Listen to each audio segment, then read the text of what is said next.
welcome back to my channel. I apologize in advance for the really fun voice that I have. I'm losing it, getting it back, getting sick, not getting sick. I don't really know what's happening. So this is what we're working with today. Anyway, I did not want to miss the opportunity to share with you guys what we are kicking off for the winter themed months going forward now that Thanksgiving is over. One of these activities was not necessarily what I had planned, but given the state of my voice, I don't know how long it's going to last me this week. So we had to do some impromptu rearranging of the schedule. You'll see in a minute. Pretty much since, I don't know, October, I wanted to do a snowball activity with my kids, and I was looking for the perfect snowballs. And I know in the years past I've used like pom-poms, or I've made like yarn pom-pom balls. Those are always a disaster. They never go anywhere, and like you can't really actually do anything with them. They're more for show than actual function. So I was out at Michael's, well, my family was here, and we were doing like Christmas decoration shopping, and I found these in, I don't know what aisle, the Christmas decor aisle. They're called Christmas Noel Shimmer and Shine Decorative Fillers, and basically they're little snowballs. I'm missing some because I was playing with them. But you get 9 of these, like, miniature snowballs, I guess, is what I'm going to call them. And they're basically styrofoam wrapped in cotton, like, covered in glitter.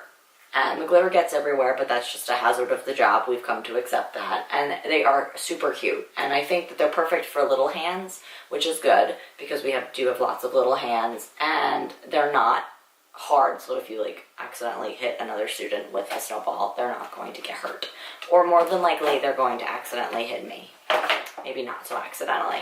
But I'm super excited to use these. I'm probably going to bust it out for another activity later on, like once we actually hit the winter months. But for this week, we are going to use these snowballs.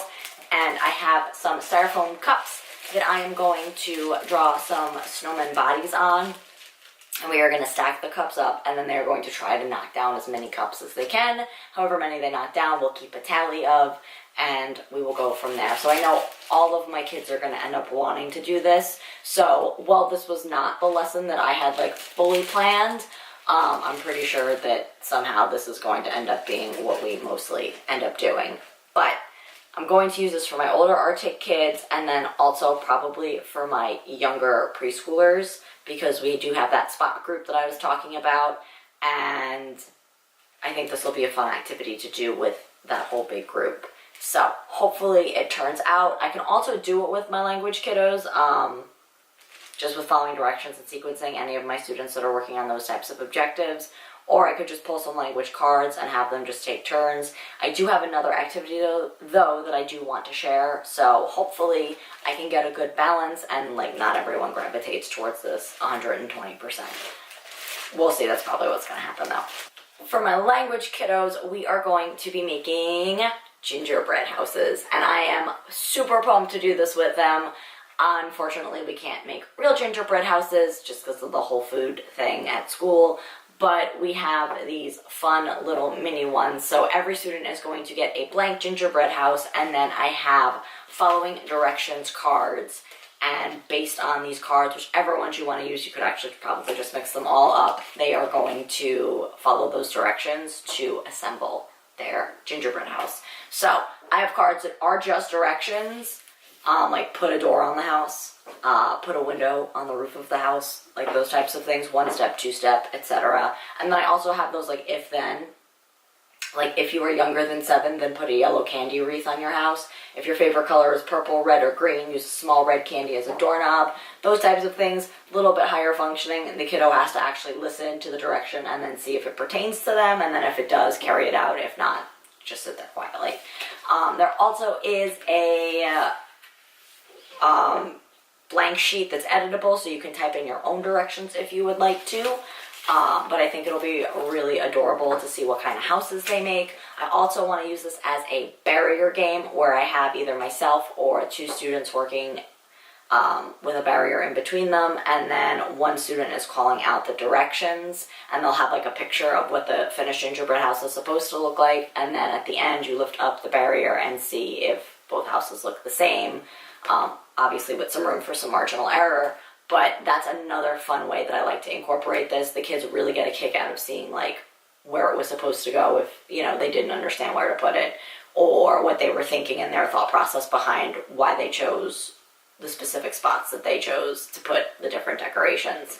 So this also makes a really good barrier game too if you're not totally focused on following directions, but a lot of my kiddos are. We need a little bit of a refresher course for pretty much all of them. With my preschoolers, for my whole group, tomorrow we are going to be making snowmen. So they are going to get all of the pieces of the snowmen, the 3 snowballs, the hat, the 2 coal eyes, and the 3 coal buttons, and they are going to work on requesting and assembling and sequencing to put it together. They themselves are going to color on the nose and the mouth to give it a little bit of personalization, and then we can hang them up throughout the classroom because it's always a super cute activity. And like I said, my kiddos this year are just at that point where the storybook and the craft is too much, but just focusing on the craft and requesting and identifying, following those directions, expanding those utterances, that is perfect, and we get so much more done then than trying to cram too many activities into one session. So I'm very excited for that. I don't have the snowman bodies made yet because I don't want to use cardstock and I don't have white construction paper. I only have like tan construction paper, and snowmen are in tan. So we are going to have to make that tomorrow when I get into work. But I do have all the hats and the circles for the eyes and stuff. That's everything that I have for this week in speech. Let me know in the comments down below what you guys are doing with your kiddos for the holiday season. Any cool, fun activities that you have planned. Make sure you're following me on Instagram. And also make sure you're subscribed to me up there. Click the subscribe button so you are notified of my videos every week that I put out. Hopefully with a voice that's better than this. And I will see you guys next time. Bye.